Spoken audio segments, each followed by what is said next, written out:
झारखंड महिला उत्थान एक स्वयंसेवी संस्था है जो झारखंड राज्य के 4 जिलों हजारीबाग, रामगढ़, बोकारो और खूंटी में कार्यरत है। ये किशोरियों के बीच काम करती है और उनको उनके अधिकारों से अवगत कराती है। साथ ही यह जागरूकता पर भी काम कर रही है।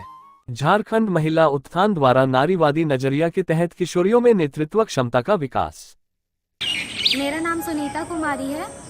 मैं आदर्श ग्राम जरवा पंचायत की रहने वाली हूँ। मैं सेमेस्टर 1 में पढ़ाई कर रही हूँ और मेरा सपना है टीचर बनना। आप में लीडरशिप का विकास कैसे हुआ? सबसे पहले मैं बताना चाहूँगी कि प्रशिक्षण से पहले मैं माहवारी के बारे में थोड़ी बहुत बातें तो जानती थी। तो हमें प्रशिक्षण मिला और वहाँ हमें गुणवत्ता वाली जानकारी मिली। वहाँ हमें ये भी बताया गया कि हमें खुद तक सीमित नहीं रहना है। सबसे पहले मैं अपनी माँ को ये बात बताई। वहाँ हमें जो जो जानकारी मिली उसके बाद हमें ऐसा लगा कि अभी भी मेरे जैसी बहुत सी लड़कियाँ और किशोर किशोरियाँ यूथ्स हैं जो मेरी तरह उन भ्रांतियों के बीच, उन रूढ़िवादी सोच के बीच जूझ रही है।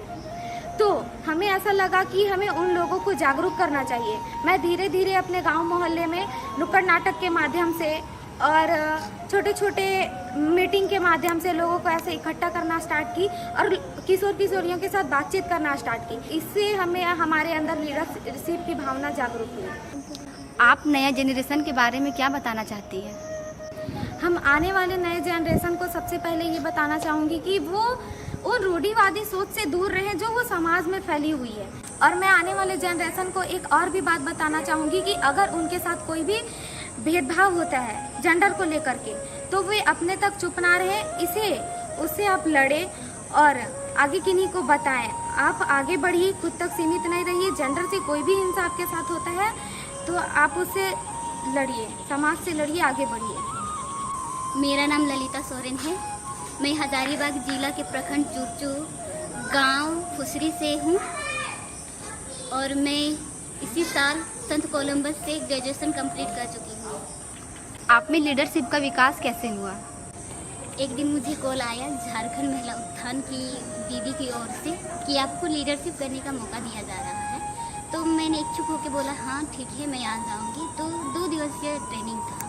तो इस ट्रेनिंग में मुझे अपना हक, अधिकार और सम्मान के बारे में पता चला, जिससे लड़कियों को आगे बढ़ने का अवसर दे रहा है। और झारखंड महिला उत्थान महिला और लड़कियों के लिए विशेषकर काम करती है और इनको आगे बढ़ाने का काम करती है, लीडरशिप जगाने का काम करती है। और मैंने ये यहाँ पे ये सब के बारे में सुन के अपने अंदर एक इच्छा जागृत की कि मुझे भी लीडरशिप करना चाहिए, ताकि मेरे से जो नई पीढ़ी आएगी उनको मेरे से कुछ प्रोत्साहन, कुछ शिक्षा मिल सके कि वो भी लीडर क्यों बनना चाहते हैं। आप नया जनरेशन के बारे में क्या बताना चाहती हैं?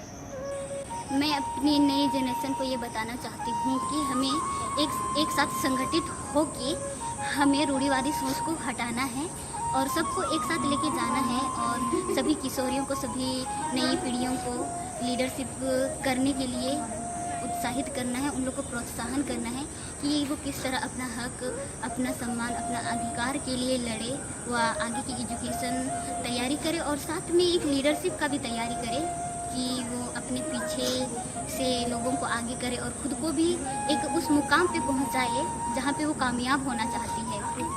मेरा नाम खुशी कुमारी है और मैं गांव चरी, जिला हजारीबाग, प्रखंड चिरची और पंचायत चरी की रहने वाली हूँ। आप में लीडरशिप का विकास कैसे हुआ?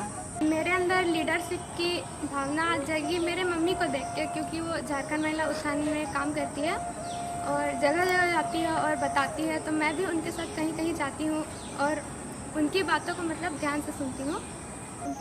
आप नया जनरेशन के बारे में क्या बताना चाहती हैं?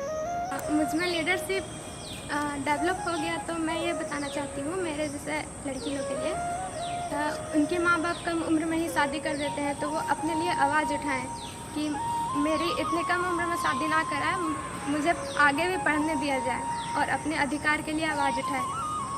मेरा नाम रानी कुमारी है। मैं हजारीबाग ज़िले की चुरचू प्रखंड गांव जमडिहा की रहने वाली हूँ। मैं अभी 12th क्लास का एग्ज़ाम दी हूँ और मेरा सपना है एक अच्छी फुटबॉल खेल के फुटबॉलर बनना। आप में लीडरशिप का विकास कैसे हुआ? मैं जब झारखंड महिला उत्थान संस्था से 2018 में जुड़ी थी तब मैं उतनी लायक नहीं थी कि मैं लीडरशिप क्षमता को अपने आप में निखार पाऊँ।